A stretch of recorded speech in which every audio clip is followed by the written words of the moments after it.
Good morning, students. Today, let us begin a new lesson, Cultural Heritage of India, Sculpture and Architecture. This chapter is a continuation of previous chapters. We know that India is world famous for its rich cultural heritage. So, this culture and architecture are also part of art or part of cultural heritage. Now, we'll see what is culture and what is architecture. First, we'll see that what meaning of sculpture. So, what is the meaning of sculpture? Underline your textbook. To carve the feelings on stone, wood, or on metal with a hammer and a chisel. Now next we see what is sculpture.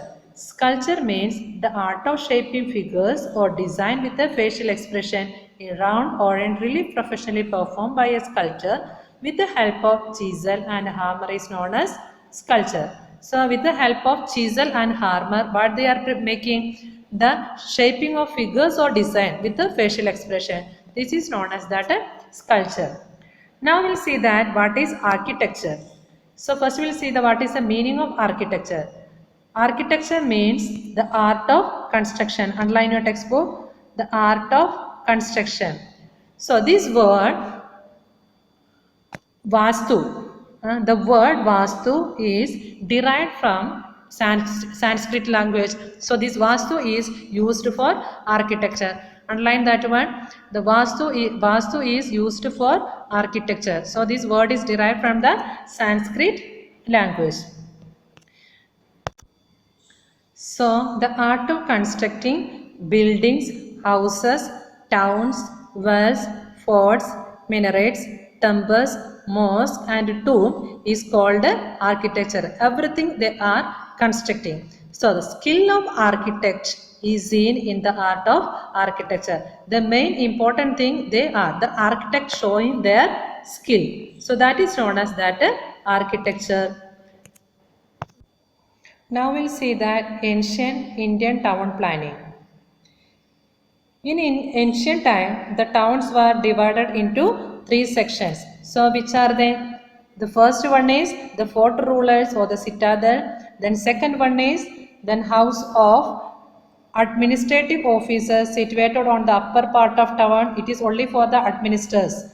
Then they are staying in upper part. The third is that residence of common people. The third one is for the residence of common people situated in the lower part of town. So in that way, this town planning was divided as three sections.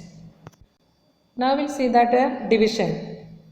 The first one already we said about fort of rulers. It is constructed on the upper part of the town. Then second part is the upper part of the town is safe and protected with the houses having 2 to 5 rooms because they are also this upper part. The second division also the people are safely. They are staying in the upper part of the house. So they are having 2 to 5 rooms. The third one, then houses on the lower part of the town are mainly constructed with the handmade bricks. So that is for the common people. So the people of Indus Valley civilization has developed many more beautiful and systematic towns because they are preparing or they are making beautiful as well as the systematic towns than many other civilization of the world from the architecture point of view. First now then Mohenjo-daro. What is Mohenjo-daro? In 1922, archaeologists named Rakhil Das Banerjee and Datram Shahini discovered remains of huge town planning during excavation work. So they are seeing that they carried out this work under the guidance of Sir John Marshall and Colonel Mack in Larkhan district, Sindh. Now that is in Pakistan on Mohenjo-daro. Now we'll see what is the meaning of Mohenjo-daro. Underline your textbook. Mohenjo-daro means the heap of the dead or the mound of the dead man. Underline that one. This is very important. The Mohenjo-daro means the heap of the dead. Now we'll see the detailed information about the construction of towns, the roads, drainage system, public bath, public building on Mohenjo-daro. So one by one we are going to learn. The first one is construction of towns. The town was fortified. Houses were built on high plinth to protect them from floods and dampness. The people, the houses of these rich people were double storied, means 2 floors, having 2 to 7 rooms, while those of poor people were single storied, having 2 to 3 rooms. So for the rich people, or for the rich people, they are having rooms like 5 to 7 rooms too. So they are stayed in the upper part. For the poor people, what they will do? They are having the single story, the 1 floor houses, then having the 2 to 3 rooms.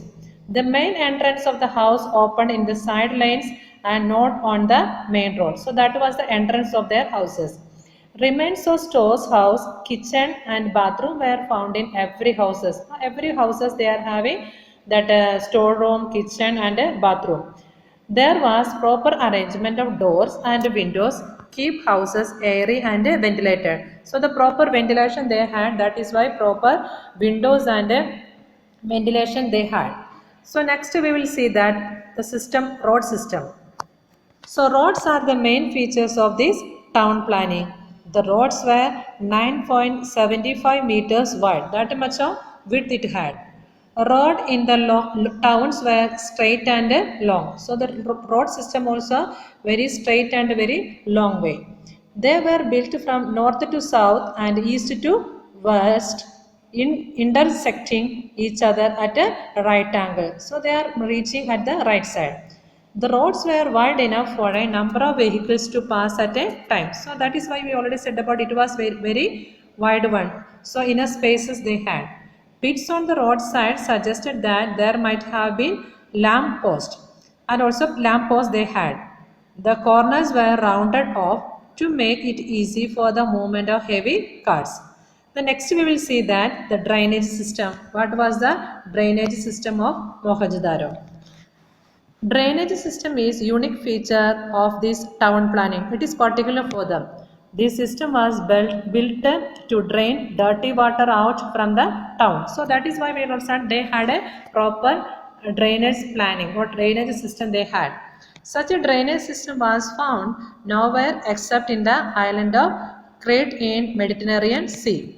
Drains were built alongside the roads and the waste and water from kitchen and bathrooms emptied directly into the main drain. So they had to take or to leave all the wastewater, particular that drainage system facility was there.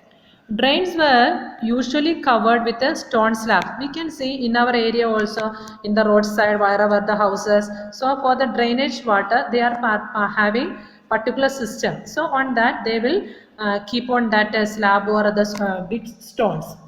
Each and every house had a cesspit. There were manholes at a regular intervals to aid cleaning. Next we will see that public bath. What is the system of public bath? A huge bath was excavated at Mohenjo-daro. It was a large complex having 6 entrances from the sides, a central bathing pool, dressing room and a well nearby. So how they prepared? The bathing pool is there, the dressing room is there and also well. Fresh water from nearby well was used to fill the pool through an inlet and outlet in a corner allowed the used water to drain out. So they are having that inlet and outlet to take the drain water. It seems that there might have been a facility for a hot water too. So hot water facility also had. These public baths might have been used on festivals and religious ceremonies. So see, public bathrooms are open for these festival times and as well as in the religious ceremonies. Next we will see that public buildings. The ruins of two huge buildings have been found in Mohenjo-daro. They might have been used as a town hall or as theatre or an administrative office or a granary. So the barrack of such a building was also found out. This must have used to accommodate soldiers. So for the accommodation of the soldiers, that public building also they constructed. Now we'll see that Harappa. So the town planning of Harappa. In 1922, so already we seen that Mohenjo-daro, they were discovered that in the year of 1922. Here we can see 1921 under the leadership of Sir John Marshall and Colonel Mehek Dairam Shahini, the same people discovered very ancient remains of Indian civilization from Montgomery in Punjab district near Harappa.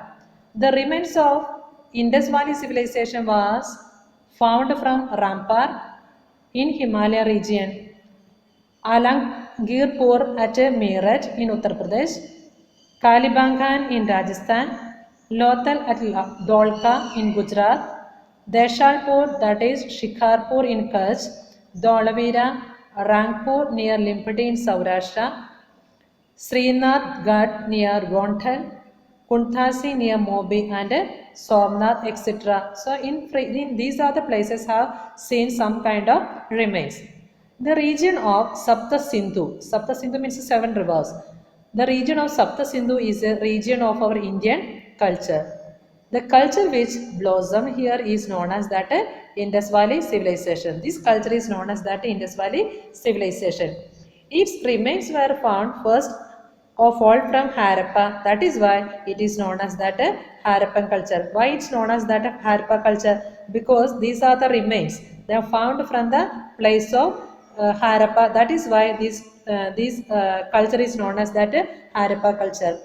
Copper and stone weapons and many other things were found from this region. From this region in the Harappa region, find out some kind of weapons like copper and stone. That is why it is known as that a copper stone age, because on that time only it is find out, that is why known as that a copper stone age. Town planning of Harappa culture was very systematic. Its granaries and forts are remarkable. So this is also very important one. Next we will see that Dholavira. In 1990, Archaeological Survey of India surveyed a heap of ruins of a huge and systematic ancient town. So the town was contemporary to Harappan civilization and was found 2 kilometers away from Dholavira village at Kadribet in vast desert of Bachau Taluka, about 140 kilometers away from Bhuj. Then special task of excavation was carried out under the guidance of Ravindra Singh Bish. So under the main task or the main effort was taken by then Ravindra Singh for this excavation work. So now we'll see some of the silent features of Dholavira. So what is the importance of Dholavira? It is one of the 5 largest Harappan sites and most prominent archaeological site in Indian belonging to the Indus Valley civilization. So Indus Valley civilization, this is also one of the largest place. It is also considered as having been a grandest of cities of its time. The most striking features of this city is that all of the buildings are built of stone. That is one of the important feature. So all the buildings are built by stone, whereas most other Harappan sites including Harappa itself and Mohenjo-daro are almost exclusively built of brick. So then some of this site. So the striking feature, one of the important feature is that the city, that is building are built on stone, we already said about. So the most of the other Harappan sites including Harappa itself and Mohenjo-daro are almost exclusively built of brick. And the remains found here like a palaces and main walls of town were painted with a white color. So the palace and main walls were painted with a white color. Such fortified walls made of clay, stone and bricks. That kind of walls they prepared. Fortified walls made of clay, stone and bricks. Encircling towns suggest strong security measures that the people of this civilization took. So that is give some kind of security to the people. The site also had provision for potable water and a proper purification system not available for all even today. So what happened? This site is also had a profession for potable water, means to carry water, and a proper purification system is not available still today. Now we will see that the Lothal. So Lothal is situated in Dholka Taluka. Underline that one. Lothal is situated in Dholka Taluka. Dholka Taluka, then Lothal is situated. Underline your textbook. Then this Dholka Taluka is in Ahmedabad district, 18 km away from the Gulf of Khambat. Dholka is located between two rivers, that is Boghavo and Sabarmati. So this Dholka is located between two rivers, that is Boghavo and Sabarmati. So some of the importance of this Lothal for Gujarat. What we will see? A huge dockyard was constructed to facilitate ships in the time of high tides at the lower eastern part of the town. Such dockyard, warehouses, etc. prove that exports and import used to take place at Lothal. So, this suggests that Lothal might have been a rich and a prosperous port of India. So, Lothal is one of the important port for India. So students, today's class we discussed about what is culture, architecture, then Mohenjo-daro and Harappan civilization, Dholvira and Lothal. So these are the importance we have seen. So next class we will discuss about the Mauryan art. So students, thank you for listening my class.